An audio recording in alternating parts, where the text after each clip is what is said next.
esta mañana, hermanos, vamos nosotros a buscar en nuestras Biblias el capítulo 5 de Mateo de nuevo.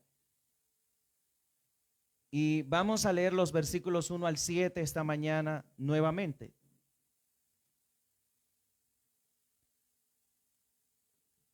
Capítulo 5 de Mateo, leemos los versículos 1 al 7. Es importante que todos lo encontremos. Estamos en esa sección de las Escrituras del capítulo 5 hasta el capítulo 7. Vamos a estar estudiando esta serie llamada El Sermón del Monte, que iniciamos la semana pasada, y agradecemos a Dios por ese tiempo que tuvimos el domingo anterior. Ahora dice la palabra del Señor de la forma siguiente: viendo la multitud, subió al monte, y sentándose vinieron a él sus discípulos, y abriendo su boca les enseñaba, diciendo: bienaventurados los pobres en espíritu, porque de ellos es el reino de los cielos. Bienaventurados los que lloran, porque ellos recibirán consolación. Bienaventurados los mansos, porque ellos recibirán la tierra por heredad. Bienaventurados los que tienen hambre y sed de justicia, porque ellos serán saciados. Bienaventurados los misericordiosos, porque ellos alcanzarán misericordia. Acompáñenme a orar. Oh Dios, de nuevo estamos delante de tu palabra. Lo decimos cada vez que estamos aquí, Señor, para estar en tu palabra y ser instruidos en ella. Rogamos que esta mañana tú seas glorificado, que tú seas honrado y te sirvas del predicador, Señor, ya que es un hombre solamente. Siervo inútil es, que sin ti no lo puede hacer. Oh glorioso Espíritu Santo, transmite tu palabra a través de mí y habla a tu pueblo. Trae convicción de pecado esta mañana al corazón de aquellos que están viviendo vidas dobles, y aquellos, Señor, que no se han arrepentido y han venido a ti. Oh Dios, obra en ellos la conversión. Trae luz a sus vidas esta mañana, Padre Celestial. Que tu palabra nos edifique a todos, que tu palabra nos hable, que tu palabra nos consuele, que tu palabra nos anime y nos exhorte. Señor, lo que más anhelamos es que tu palabra moldee nuestro carácter. Por favor, háblanos, Dios, háblanos, te lo rogamos, te lo suplicamos. Sírvete de tu siervo, oh Dios, para tu gloria. Asístelo esta mañana, oh Dios, que en lo que él es, Señor, insuficiente, tú eres suficiente, Señor. Glorifícate, por favor, en esta mañana maravillosa de domingo. Muchas gracias, Dios. Alimenta a tus corderos, oh Señor. Amén y amén. Pueden sentarse, hermanos, gracias.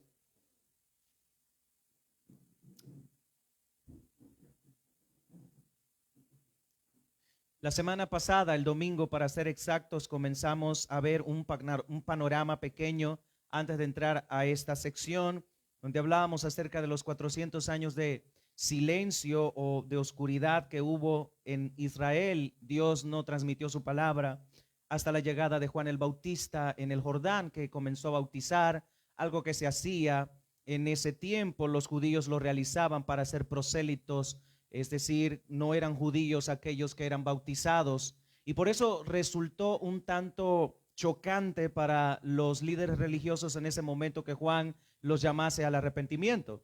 Pero nosotros vimos también que cuando el Señor Jesucristo comenzó su ministerio, Él comenzó a predicar y a decir: arrepentíos porque el reino de los cielos se ha acercado. Ese es el sermón que nuestro Señor Jesucristo predicaba y lo hacía en las sinagogas. Y ahora nos encontramos en esta porción de las Escrituras que es sumamente fundamental en nuestra vida cristiana. Es donde el Señor Jesucristo viene a transmitir lo que en verdad significa la ley, lo que en verdad quiere decir la ley, de una forma totalmente diferente a lo que estaban acostumbrados los judíos en ese momento. Y comenzamos a ver las bienaventuranzas la semana pasada y solamente abordamos la primera, donde hablamos que son bienaventurados los pobres. Decíamos entonces que esa palabra bienaventurados procede de la palabra griega makarios, que significa feliz. En otras palabras, Dios quiere que nosotros seamos felices, pero la felicidad que la palabra de Dios describe y que Jesucristo describe en este sermón es completamente diferente a lo que para el mundo es la felicidad.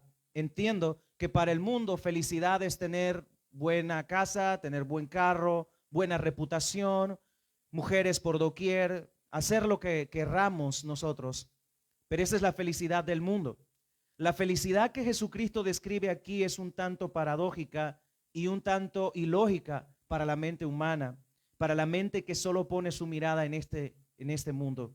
De hecho, más adelante en el capítulo 6, el Señor dice que no nos afanemos por este mundo, que no luchemos de más de lo que debemos hacer por las cosas de este mundo, sino que aprendamos a priorizar y pongamos a Dios en primer lugar, y todas las cosas que nuestra vida necesita para la subsistencia serán añadidas de acuerdo a la voluntad y providencia del Señor.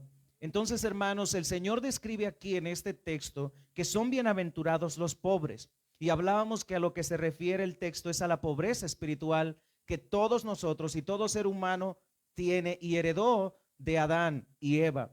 Ellos tuvieron el privilegio de tenerlo todo, de tener una comunión con Dios de forma directa, comunión que fue estropeada por causa del pecado. Dios les entregó un huerto, un Edén, un paraíso donde ellos podían hacer todo lo que ellos quisieran, excepto tocar el árbol de la vida, más bien el árbol del bien y del mal, perdón.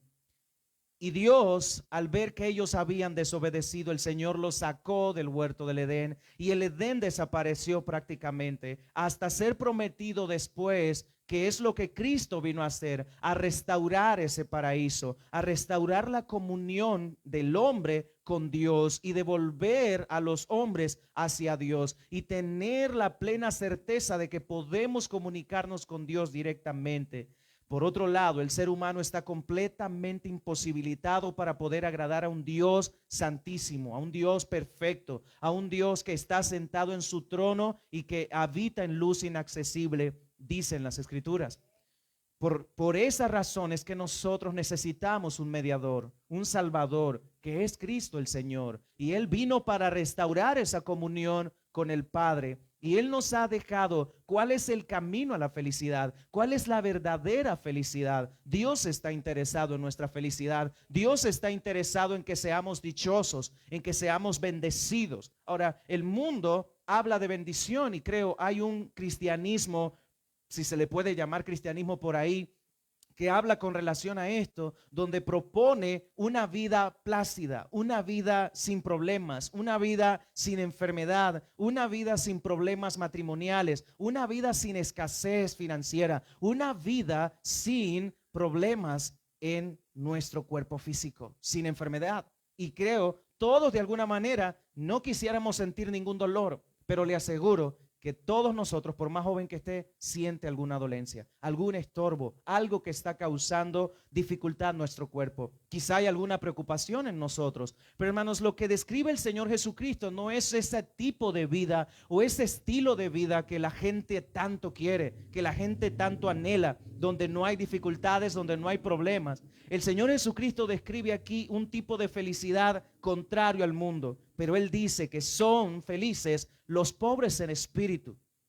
Y hay una razón para eso, porque de ellos es el reino de los cielos. Y esa es la felicidad más grande que puede anidar en el corazón de una persona que sabe que está completamente imposibilitada para agradar a Dios, imposibilitada para poder acercarse a Dios o salvarse a sí mismo. Y eso es lo que este texto nos dice, que los que reconocen su bancarrota espiritual, ellos llegarán a ser dichosos porque serán perdonados, serán acercados a Dios. El reino de los cielos es suyo, le pertenece por herencia. Él nos ha hecho partícipes de las bendiciones que Cristo ganó en la cruz del Calvario. Y por eso es que nosotros, al ver hacia el cielo, nosotros podemos esperar que nuestra patria está allá.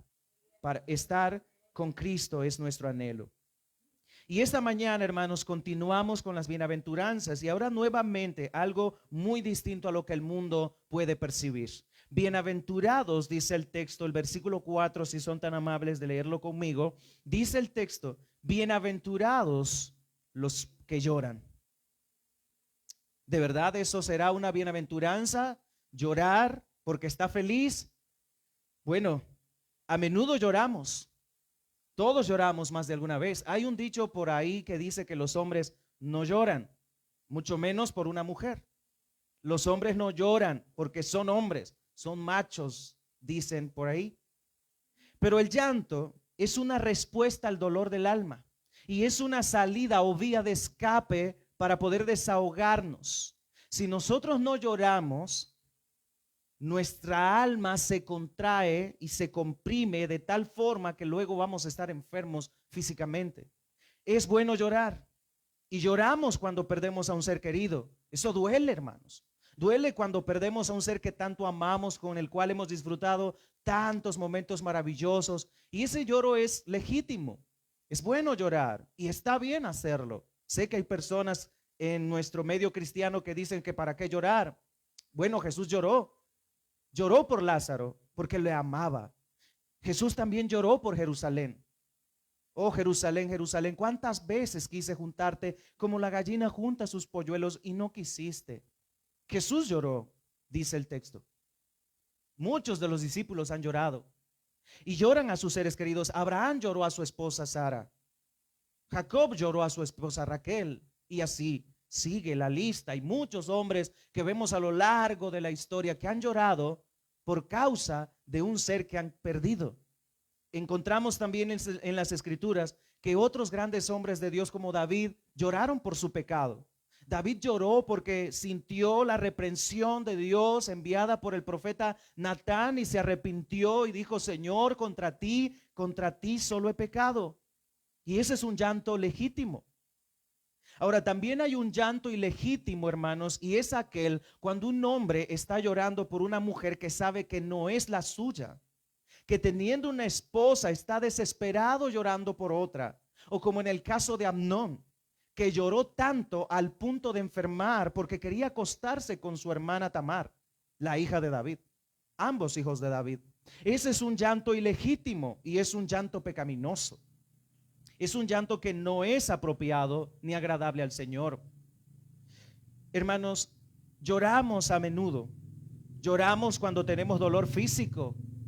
Lloramos cuando incluso, a veces cuando alguno se casa, llora, no sé por qué lloran, pero lloran a veces cuando se casan, porque era el sueño de sus vidas quizá, o cuando obtienen un logro, o cuando algo sucede en sus vidas, lloramos, hermanos, es natural del ser humano. Dios ha dejado esa vía de escape para que nuestra alma sea sanada de esa manera, para que nuestra alma encuentre una vía de escape para el dolor, y es sumamente importante darle oportunidad a las lágrimas, y hay que llorar. Eso es bueno, eso ayudará a nuestra vida física, le ayudará a su vida emocional. Muchas de las enfermedades, casi siempre, y la mayoría, no todas, pero la mayoría son producto de a veces de que nos guardamos todo y que decimos: no, si es que yo no debo llorar, debo mostrar fuerza. Hermano, llora, eres un ser emocional, eres un ser que fue creado como Dios, emocional.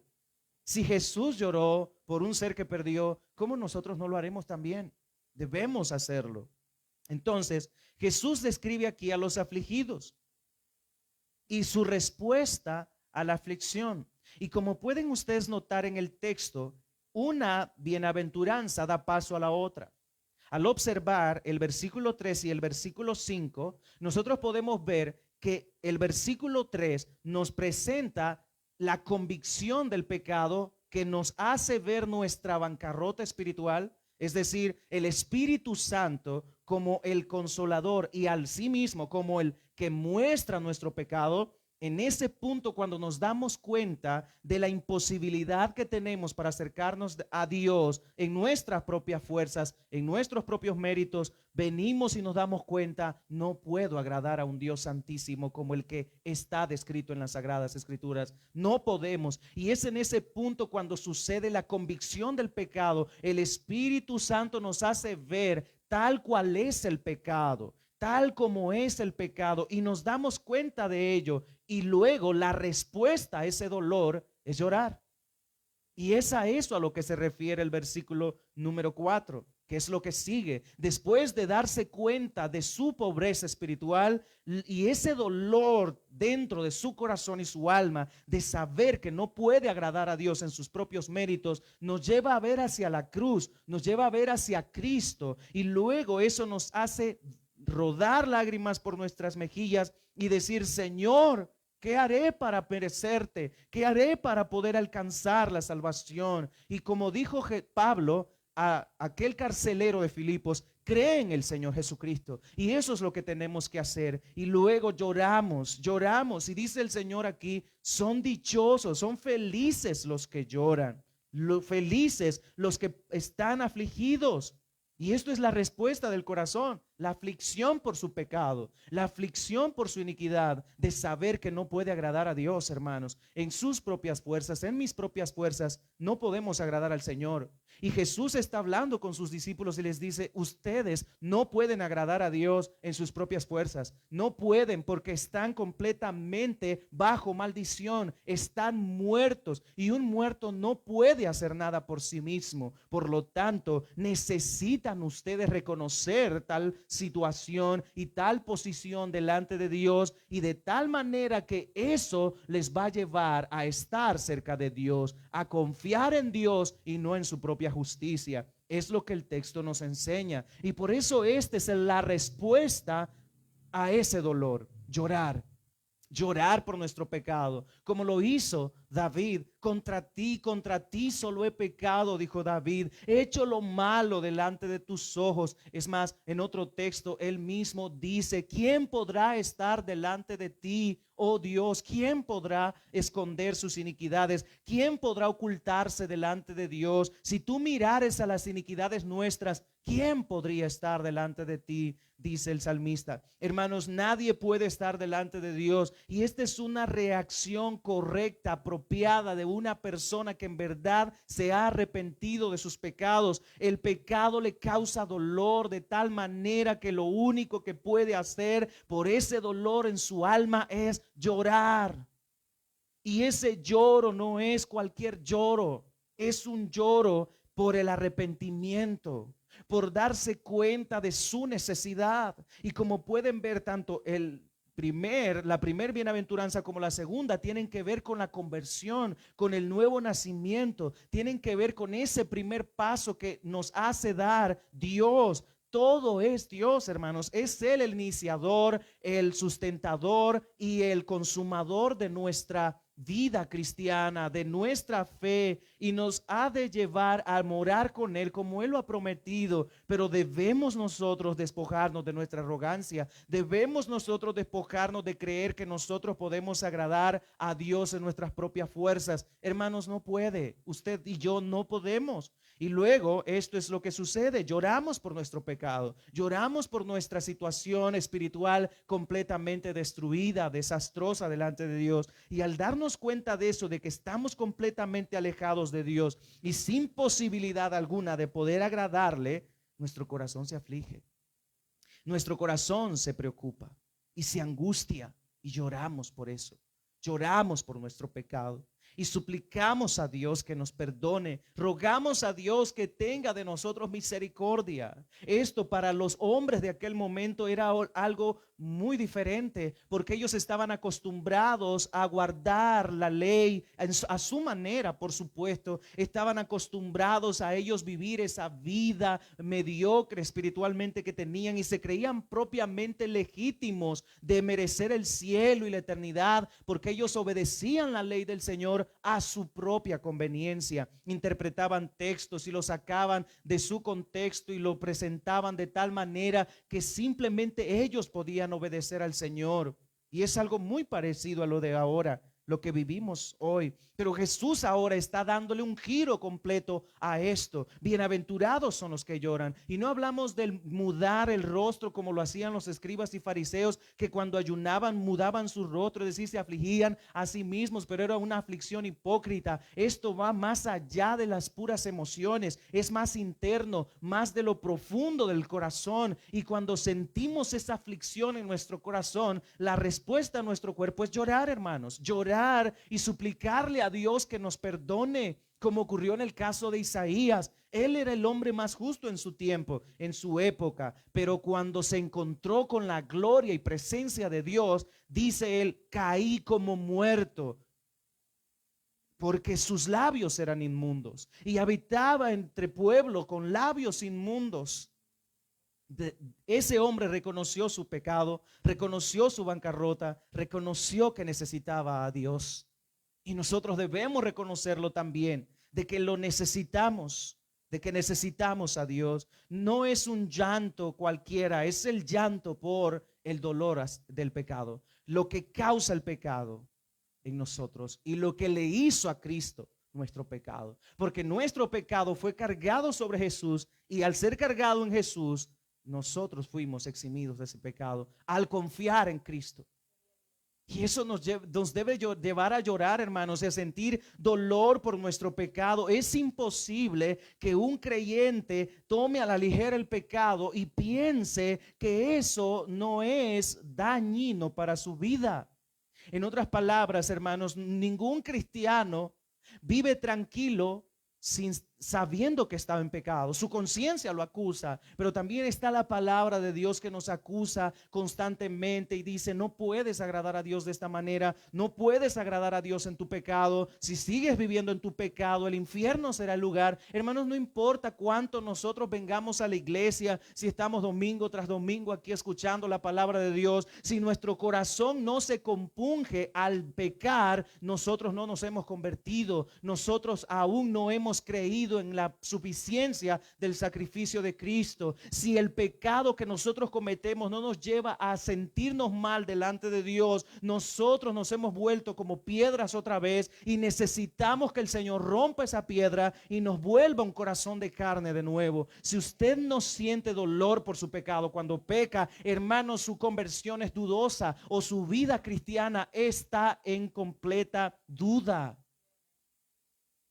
Ningún cristiano verdadero peca y le da igual. Todos nosotros nos arrepentimos a diario y debemos arrepentirnos constantemente. Sé que hay personas que creen que para qué estarse confesando todos los días. Todos los días hay que estar confesando nuestros pecados. Eso no tiene sentido, dicen algunos, pero es la forma en la que Dios ha establecido para que los hombres se reconcilien con Dios constantemente.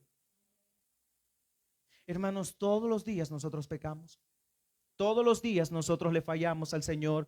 Todos los días usted peca, yo peco, todos pecamos aquí. Y aún teniendo esta nueva naturaleza y habitando el Espíritu Santo en nosotros, siempre pecamos, hermanos, siempre fallamos. Y por eso Él ha dejado esta forma de poder todos los días venir delante de Él humillados y reconocer nuestro pecado. Hermanos, nunca se acueste sin antes suplicarle a Dios su perdón, sin antes pedirle: Señor, perdóname. Yo sé que ninguno de nosotros, un cristiano verdadero, nunca andará buscando el pecado y luego dirá: en la tarde me arrepiento o mañana me arrepiento. Un cristiano verdadero vive sabiendo que Dios lo está observando, que vive para la gloria de Dios y que el pecado que nosotros cometamos va a ser causante de consecuencia en nuestra vida y causó la muerte de Cristo en la cruz del Calvario, y eso nos debe hacer sentir dolor en nuestro corazón. Cada vez que celebramos la cena del Señor, nosotros recordamos esos padecimientos, no solamente los látigos o clavos y demás que estuvieron en el cuerpo de Cristo, sino la ira de Dios que cayó sobre Él, ira que nosotros merecíamos por nuestro pecado, porque al que no conoció pecado, dice las Sagradas Escrituras, por nosotros lo hizo pecado. Entonces, cuando lloramos por nuestro pecado, somos felices. Esa es una de las razones o resultados, ser feliz cuando lloramos por nuestro pecado, porque eso hace ver que nos duele el alma. Eso hace ver que nuestro corazón se ha compungido de verdad, de tal manera que nosotros reconocemos que hemos fallado y que hemos hecho lo malo ante el Señor. Somos dichosos y la dicha viene por la razón de que ellos recibirán consolación. Esa es la bendición de esto, hermanos. No está en llorar simplemente. La bendición no está en sentirse mal o sentir el dolor, sino en lo que sigue después de sentir el dolor, la consolación. Dios es Padre de toda consolación y Él desea consolar a los que lloran por su arrepentimiento. Él dice: venid a mí todos los que estáis trabajados y cargados, y yo os haré descansar. Llevad mi yugo sobre vosotros, ves, ligera mi carga. Y Él quiere consolar el corazón de aquel que llora. Él, al ver esa humillación delante de sí mismo, delante de Él, Él se compadece de nosotros. Hermanos, Él nos abraza y nos atrae hacia Él cuando nos ve llorar por ese dolor, por nuestro pecado. Él dice: fallaste, sí lo hiciste, hiciste lo que no debías hacer. pero te perdono. David fue perdonado. Claro está, hermanos, que cuando cometemos pecado, eso no queda impune. Porque aunque Dios perdonó a David, Dios también permitió las consecuencias de su pecado. Su hijo murió, el hijo del pecado murió. Su hijo Amnón viola a su hija Tamar. Su propio hijo Absalón se subleva contra él y lo despoja de su reino, lo echa de su reino. Y después este mismo hijo que lo echó lo matan. Solo calamidad y destrucción. Pero como él mismo profirió la maldición, aquel que tal hizo con ese hombre va a pagar con su vida 4 veces más. Ese hombre eres tú, le dijo Natán.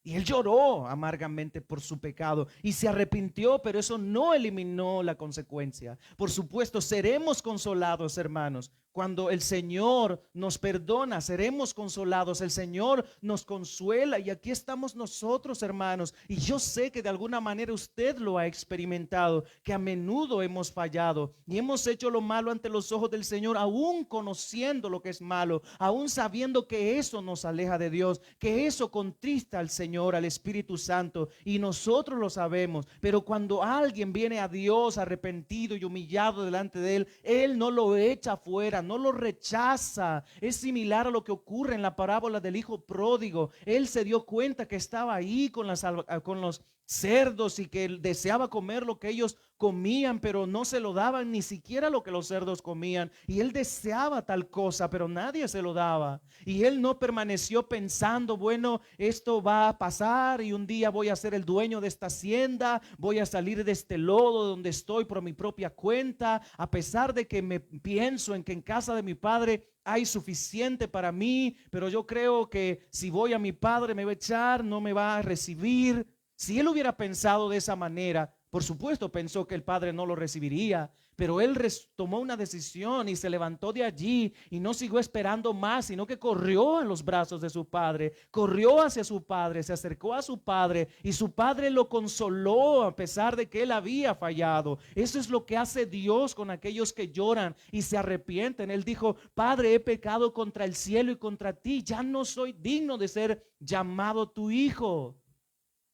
Hijo mío, ven, pónganle sus ropas nuevas, anillo en su dedo, maten un becerro gordo y hagamos fiesta, porque mi hijo muerto era y ha resucitado, perdido estaba y ha sido encontrado. Eso es lo que hace Dios y esa es la similitud y el ejemplo que pone el Señor. Así hay gozo en los cielos cuando un pecador se arrepiente. Dios desea consolar. Dios es un Padre que consuela. Dios no es un Dios indiferente, porque al vernos a nosotros no ve nuestra condición solamente, sino ve la sangre de Cristo sobre nosotros derramada, y como sucedió en Egipto cuando en el dintel estaban la sangre del cordero que habían asesinado, el ángel de la muerte pasaba. Así mismo nosotros hemos sido rociados con la sangre de Cristo, y al vernos Dios no nos ve tal cual éramos, sino que ahora ve a Cristo en nosotros y su justicia imputada a nuestro favor. Eso es digno de nosotros darle gloria al Señor, y eso trae consuelo a nuestro corazón, y eso trae paz a nuestra vida y seguridad de que esta consolación, hermanos, pasará más allá de esta vida. No solo hablamos de la promesa que se nos ha dado de que no habrá más lágrima en el día en el que el Señor vuelva, y eso es la consolación consumada, la consolación más gloriosa, pero ahora nosotros lo vemos distante, lo vemos de lejos, y aún estamos en esta tierra, en este cuerpo, de este lado de la eternidad, sufriendo y siendo angustiados y teniendo preocupación y demás cosas. Pero hermanos, nosotros debemos comprender que somos dichosos porque hemos sido perdonados, y si lloramos por nuestro pecado, el Señor nos consuela todo el tiempo.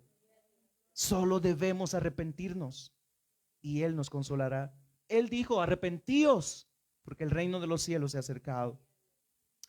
Dichosos, felices los que lloran. La siguiente bienaventuranza es la mansedumbre. La mansedumbre. Vean conmigo, versículo 5. Bienaventurados, Macarios de nuevo, los mansos. Hay 9 bienaventuranzas en este texto.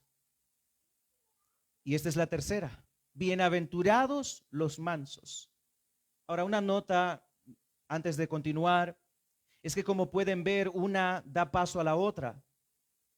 Una es la convicción por el pecado y la otra es la reacción por el pecado y la otra es la consecuencia por haber sido perdonado de ese pecado. En otras palabras, nosotros podemos ver primero el arrepentimiento en los primeros 2 versículos que vimos, 3 y 4, y ahora vemos el resultado de ese arrepentimiento, una vida completamente distinta, una vida completamente cambiada, transformada. La mansedumbre es una de las cualidades o virtudes que no puede salir del mundo, no la tiene el mundo, no la da el mundo.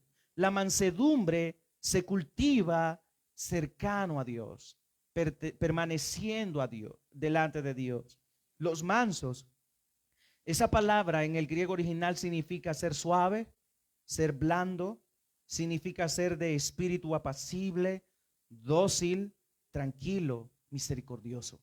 Todo eso describe esa palabra, esa mansedumbre que debe caracterizar a los cristianos. Jesús no está hablando con la gran multitud que está ahí solamente.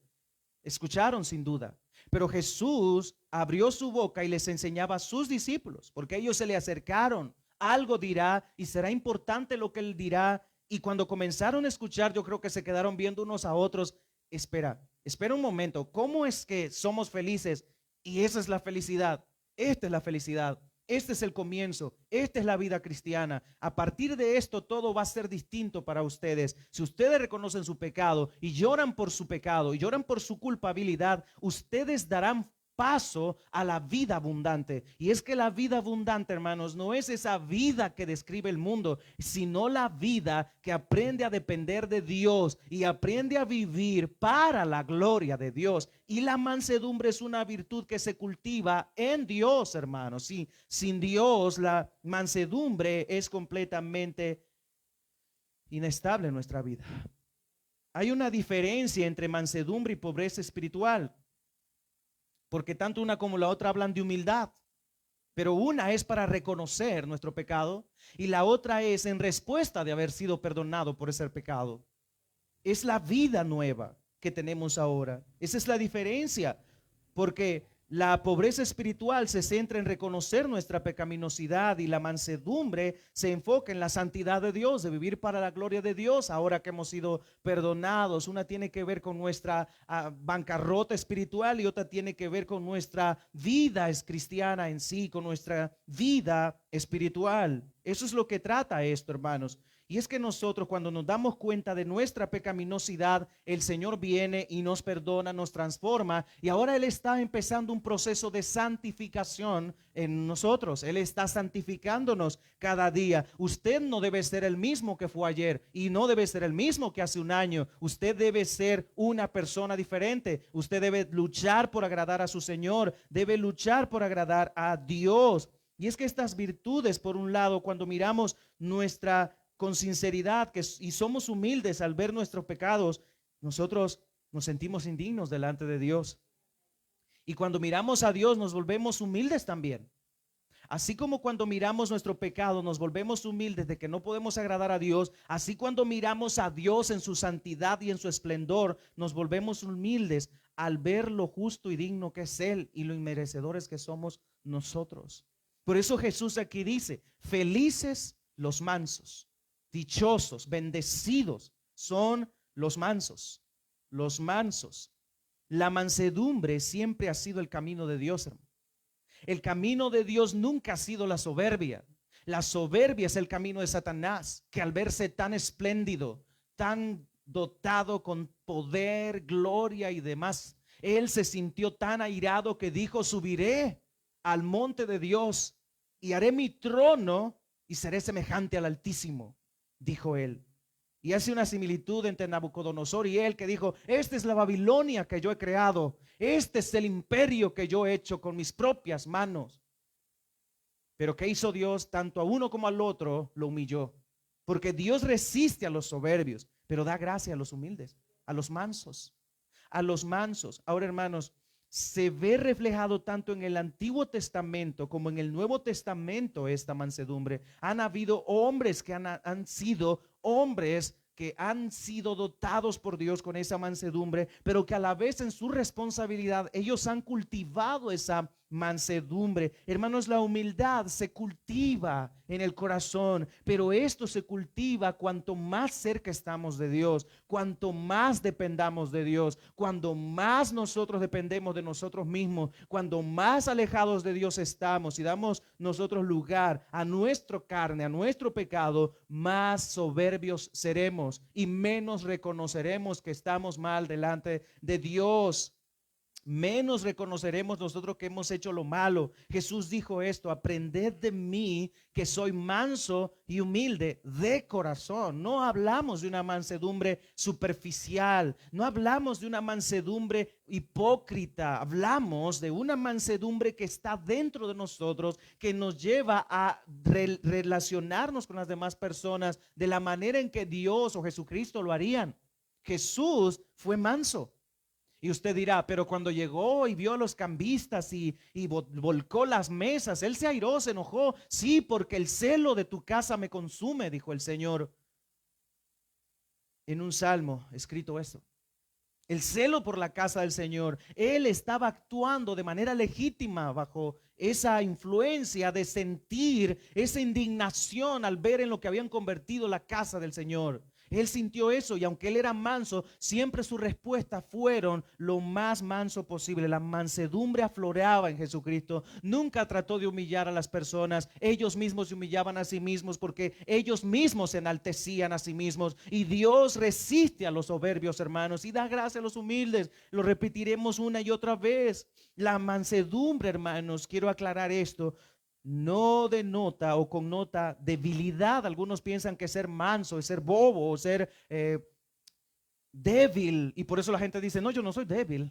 Yo no soy débil. ¿Cómo seré débil yo? Yo no me puedo mostrar de esa manera. No puedo mostrarme vulnerable. No hablamos de esto, hermanos, sino que es tener bajo control nuestras emociones, nuestro poder, nuestra capacidad, y reconocer que aunque tenemos el conocimiento, tenemos la capacidad para hacer ciertas cosas, nosotros actuamos de manera prudente, sensata, con sigiliosidad. Nosotros no vamos y sufrimos el daño o salimos y decimos, ¿quién está aquí? Yo lo haré y voy a hacer lo que quiera porque esto es mío. No, sino que dejamos que la vida fluya y nos tranquilizamos.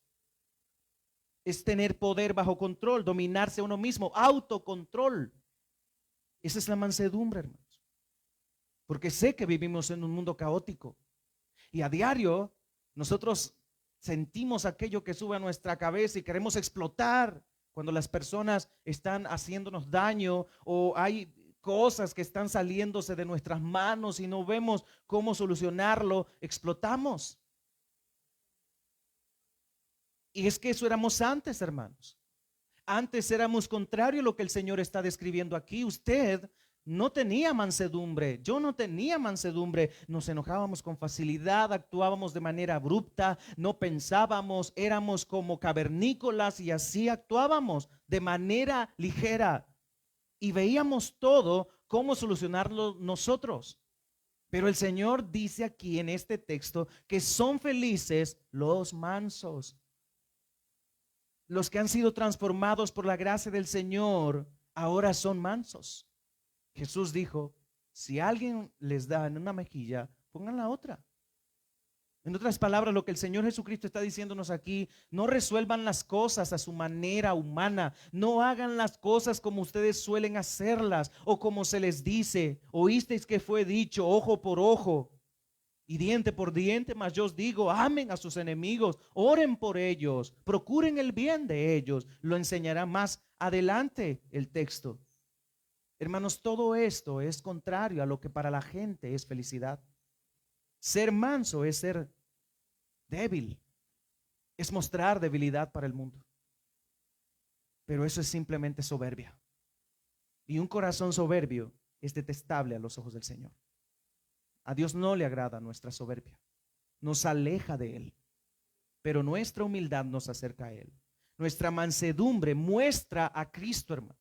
Nuestra mansedumbre muestra a Cristo y tiene el objetivo de mostrar esa nueva naturaleza que está en nosotros. Por supuesto, muchas veces llega el momento en que nosotros somos tentados en ese punto y es de nosotros la sabiduría de pensar, ¿reaccionaré como reaccionaba antes o lo haré con paciencia?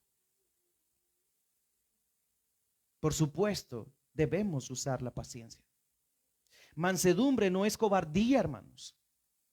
Mansedumbre no es ser un cobarde. Porque alguien puede decir, eres un cobarde porque no quieres pelear conmigo, porque no quieres entrar en disputa o pleito, o no quieres entrar a pelear cosas aquí y allá, sino que dejas tranquilamente hacer las cosas como se deben hacer por el camino recto. No tratas de buscar la solución por tu propia cuenta o salir a dar puñetazos y repartirle a quien quiera, sino que con paciencia nosotros resolvemos las cosas. Esa es la evidencia clara de que hemos sido convertidos al cristianismo. Esa es la evidencia clara de que somos cristianos, hermanos, porque el mundo reacciona arma con armas, fuego con fuego, pleito con pleito, insulto tras insulto. Eso es lo que resuelve el mundo, pero nosotros los cristianos, los discípulos de Cristo, no podemos actuar de esa manera. Hermanos, eso quedó atrás para usted, eso quedó atrás para mí. Ahora nosotros vivimos una vida abundante y es por eso que somos felices, bienaventurados, porque ahora no nos tomamos las cosas a pecho en el sentido de que queremos solucionarlo nosotros, sino que dejamos que Dios se encargue. Esto no es cobardía, hermanos, no es falta de convicción, sino que es una conciencia tranquila que descansa en las promesas de Dios. Una conciencia tranquila que descansa en Dios y que sabe que su valor, su fortaleza, su convicción y su amabilidad vienen de Dios, no de nosotros mismos. Eso hace que nuestro corazón esté tranquilo. Algunos ejemplos bíblicos de mansedumbre. Abraham, hermanos, cuando estaba peleando, riñando entre los pastores de Lot y los de él, peleando los pozos de agua, peleando la tierra y los pastos. ¿Qué hizo? Abraham dijo, la tierra está delante de ti, escoge a donde quieras ir. Si tú vas a la derecha, yo voy a la izquierda, y si vas a la izquierda, yo voy a la derecha. Aunque Abraham era el tío de Lot y podía haberle dicho, yo me voy a ir por aquí, ahí vete tú para dónde. Él actuó con humildad y mansedumbre y le dijo, escoge tú para dónde. Y así lo hicieron. José, por ejemplo, es otro claro ejemplo vívido de esto.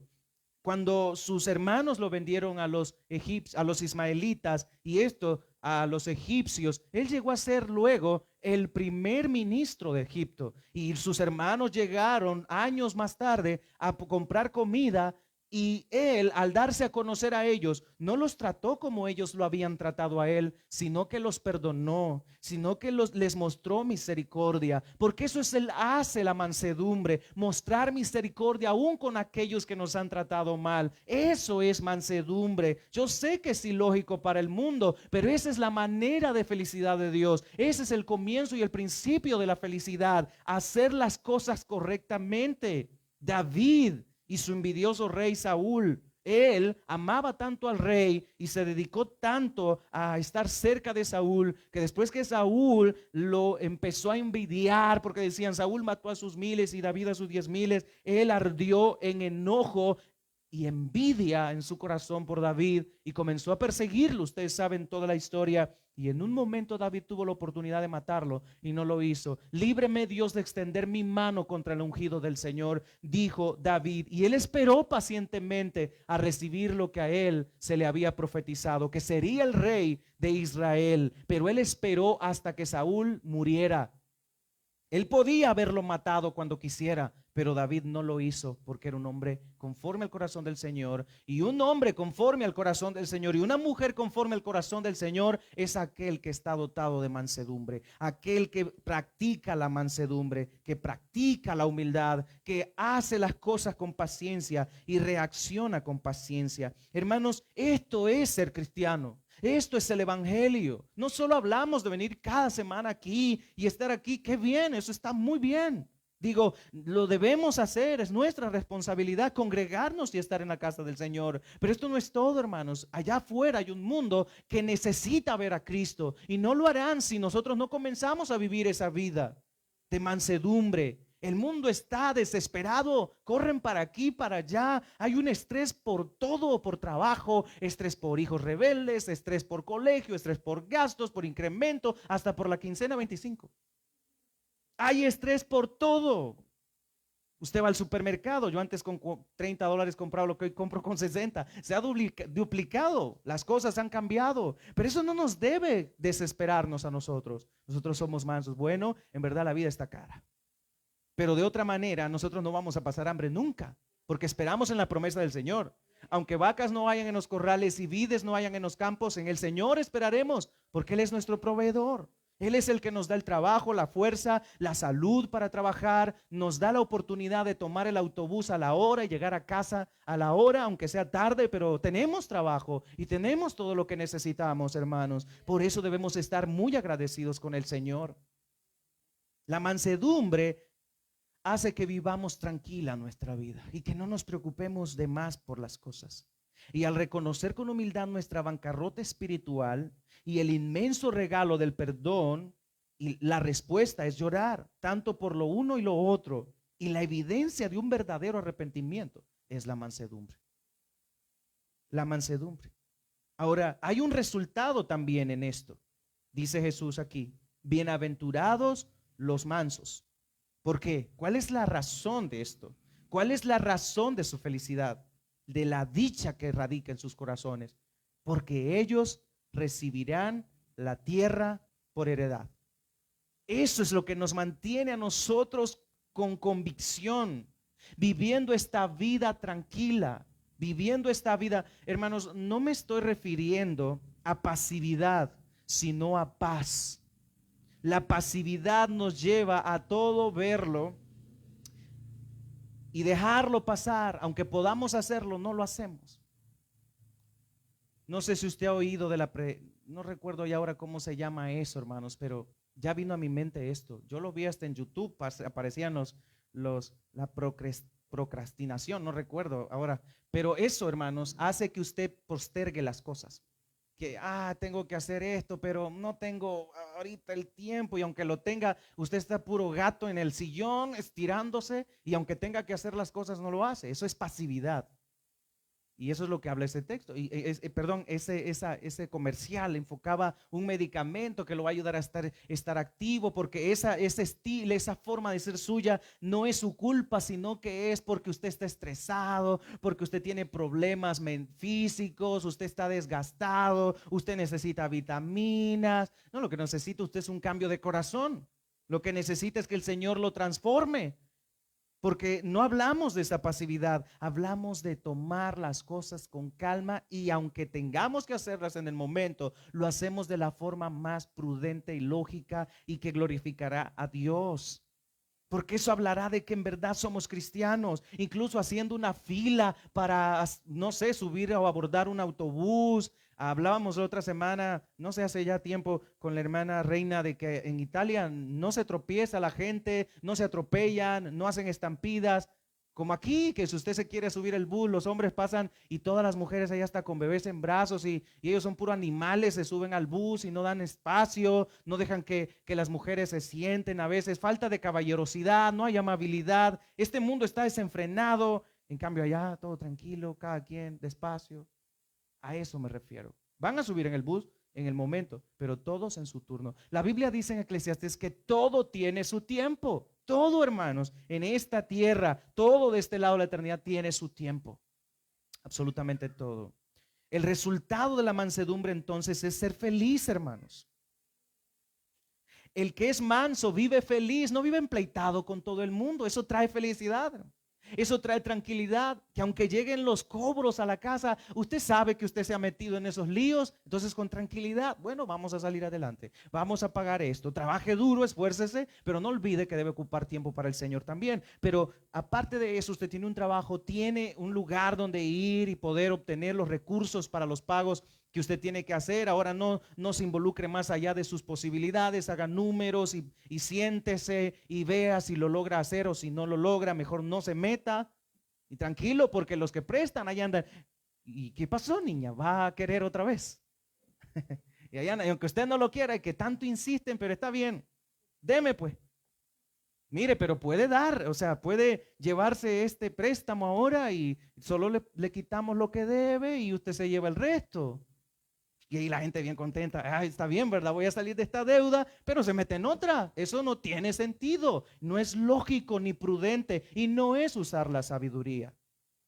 Debemos salir de las cosas primero y luego ver de qué manera. Si no es necesario, ¿para qué nos vamos a estar metiendo en líos? Mansedumbre. Felices, esa gente vive feliz, hermano. Dichosos, no es que lo tengan todo, pero saben que lo que tienen ha sido provisión de Dios y agradecen eso, agradecen lo que tienen. No se desesperan por lo que no tienen, sino que ven las cosas que tienen y aunque sea un plato de frijolitos sabrosos, amercochaditos con aguacatito y tortilla tostadita, suficiente. Eso llena el estómago. Claro, no es la dieta que deberíamos llevar, pero si es lo que hay, gracias al Señor. Si, si Daniel y sus amigos subsistieron con legumbres y agua nada más, nosotros también podemos hacerlo. Si solo eso es lo que hubiera. Ahora, hermano, si usted tiene más de eso, dele gracias al Señor. Y sea feliz con lo que tiene. No ambicione lo que no tiene. Por eso son felices los mansos, porque ellos todo lo esperan en el Señor. Recibirán la tierra como herencia. Y no hablamos de esta tierra, sino de la patria celestial. Esa es nuestra herencia. Adán y Eva recibieron de Dios el dominio y gobierno del paraíso y de todo lo que Dios había creado, pero ellos lo perdieron. Pero Cristo vino para devolvernos el paraíso y prometernos el paraíso. Se lo prometió al ladrón que estaba colgado junto a él y dijo: ahora mismo estarás conmigo en el paraíso. El paraíso será restaurado, hermanos, y es lo que segunda de Pedro 3:9 al 13 dice, que nosotros esperamos según sus promesas cielos nuevos y tierra nueva, donde mora la paz, donde mora la justicia, donde no hay llanto, ni dolor, ni angustia, ni tribulación. Hablábamos eso ayer en la visita a nuestros hermanos que visitamos, donde en el reino de los cielos se nos dará un cuerpo que no se envejecerá, que no sufrirá daño, que no van a pasarle los años. Va a ser un cuerpo tal como fue el de Adán desde el principio, aproximadamente 30 años, que es la edad cúspide de todo ser humano aproximadamente. Es decir, que aquellos que murieron viejitos, todos arrugados, se les dará el cuerpo glorificado y serán tan jóvenes como lo fueron en su tiempo. Y ya no van a envejecer y vivirán para siempre, sin dolor, sin preocupación, sin angustia. Comerán tranquilos, dormirán tranquilos, disfrutarán de todas las bendiciones que el Señor ha preparado en la tierra nueva. Pero eso no quita que aquí no tengamos parte de eso ya. Tenemos ahora la mente de Cristo y el Espíritu Santo mora en nosotros y ahora nosotros vivimos la vida abundante. No que lo tengamos todo en este mundo, pero aprendemos a vivir con lo que tenemos de manera feliz y agradecida. Y eso nos lleva a vivir en mansedumbre. Cristo vino para restaurar la comunión con Dios y los hijos del reino recibirán el paraíso perdido en la manifestación gloriosa de Jesucristo. Así que, hermanos, hasta aquí llegaremos esta mañana. Solo les animo para que sigamos dependiendo de Dios y humillándonos bajo la poderosa mano de Dios, y Él nos bendecirá. Lo ha hecho, nos ha bendecido. Vamos a orar. Oh bendito Señor, gracias por tu provisión, por tu bendición, por tu misericordia. Señor, hoy te alabamos, te glorificamos y bendecimos tu precioso nombre. Gracias porque tú nos has hablado al corazón y has hablado a nuestras vidas. Y que la felicidad, Señor, es completamente diferente a lo que el mundo ve y percibe. Nosotros ahora podemos comprender que la felicidad radica en ti. Tú eres la fuente de felicidad, el origen de la felicidad. Tú eres, Señor, la felicidad. Y estar en ti es lo que llena de gozo nuestro corazón. Ayúdanos, Señor, te lo rogamos en Cristo nuestro Salvador. Amén y amén.